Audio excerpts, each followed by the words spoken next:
Ça, c'est très français de bouger tout le corps. Il n'y a qu'en France où il y a des mecs qui disent « Dis donc, faut que je te dise un truc » parce qu'il y a pas mal de gens qui, au niveau de l'entreprise, m'ont parlé de pas mal de dossiers. Il faudrait que je t'en parle. J'ai quand même quelqu'un qui est sur le coup et puis il va falloir qu'on en parle parce que hier, c'est vrai que toi, t'es venu de l'autre côté. Il n'y a qu'en France, je te jure. Avec votre DVD, vous nous avez pissé du rire.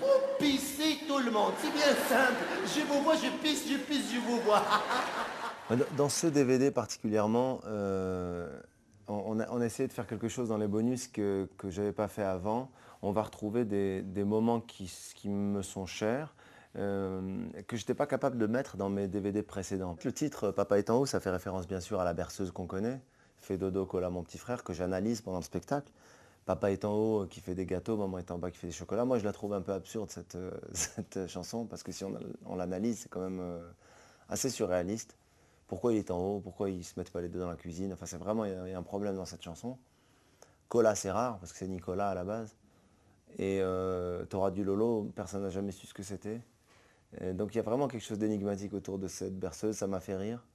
Mais Papa est en haut, c'est au-delà du titre de la berceuse, une image sur le succès. Et c'est un message adressé à mon fils. En fait, c'est une manière de lui dire Papa est en haut. Il est sur le fronton de l'Olympia, il a du succès, mais il est quand même là. C'est ce que je lui dis tout le temps. Et en fait, dans la chanson, c'est Papa est en haut, maman est en bas. Là, c'est Papa est en haut et Papa aussi est en bas. Il peut être en bas, il n'y a pas de souci, quoi. T'inquiète pas, je suis là. Mais c'est important aussi de lui montrer que je suis heureux de ce succès-là, quoi.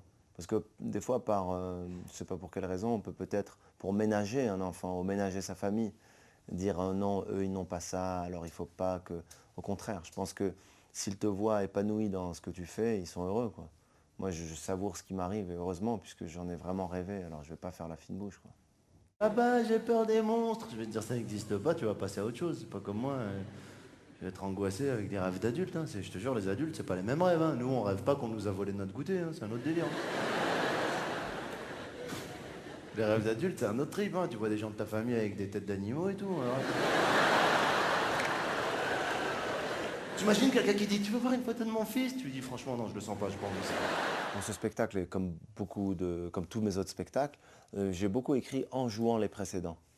Ça, c'est une technique que j'ai développée, non pas par assurance, mais par manque de confiance d'écrire quelque chose sans le tester.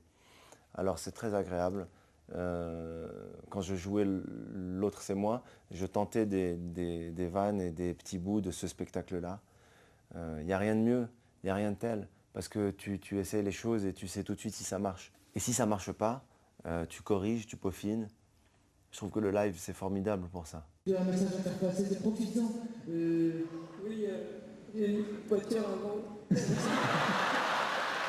Moi, j'aime beaucoup l'interaction. D'ailleurs, c'est ce que je fais tous les soirs. Ça me donne la possibilité de sortir, quoi, tu vois, de sortir du spectacle. Mettons la musique de la discothèque, l'ambiance. Voilà. Et allumez la salle et faites danser. Venez danser. On peut. Voilà. Mais la musique plus fort, Eric. Parce que l'artiste qui te dit que tous les soirs, il a envie de jouer le même texte pendant des années, moi, j'y crois pas beaucoup. Hein. Il le fait, mais moi, j'ai envie de m'amuser aussi. Je veux pas qu'il y ait que le public qui s'amuse, j'ai envie de prendre du plaisir. Et si j'en prends, je sais qu'ils vont kiffer, les gens.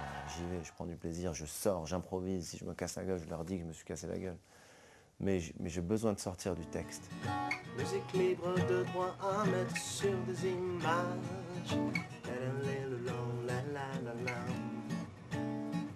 Sur des passages de voitures, des ouvertures de portes, des balancer des essais de micro.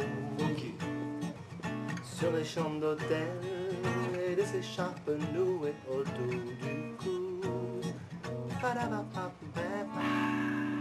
Le trac, ça vient du ventre.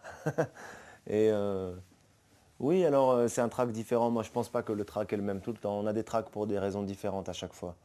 Il y a le trac de la création. Est-ce que ce que j'ai écrit va être drôle? Chaque année, l'heure d'été, l'heure d'hiver en France, on connaît tous ce débat. Les Français prennent ça très à cœur avec cette grande discussion parmi tous les potes. Est-ce qu'on dort plus ou on dort moins? Il y a le trac de la capacité à être aussi drôle que la veille. Il y a le trac de l'appréhension du public de ce soir-là, de cette soirée-là, de ce jour, de ce moment. Est-ce qu'ils vont être comme ils étaient hier? Est-ce que moi, je vais être aussi bon qu'hier?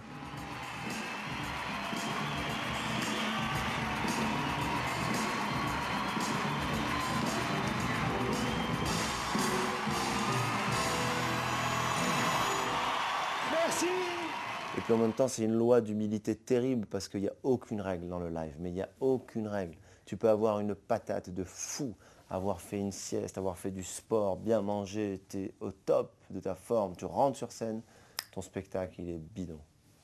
Et le contraire. Tu n'as pas dormi, tu es angoissé, tu es anxieux, tu ne sais pas pourquoi tu rentres sur scène et tu as besoin des gens et ils sont là. Petit prince Mazédan. Allez. À demain, j'ai une journée de fou. Hey, hey. Oh, oh. Affaire au rond.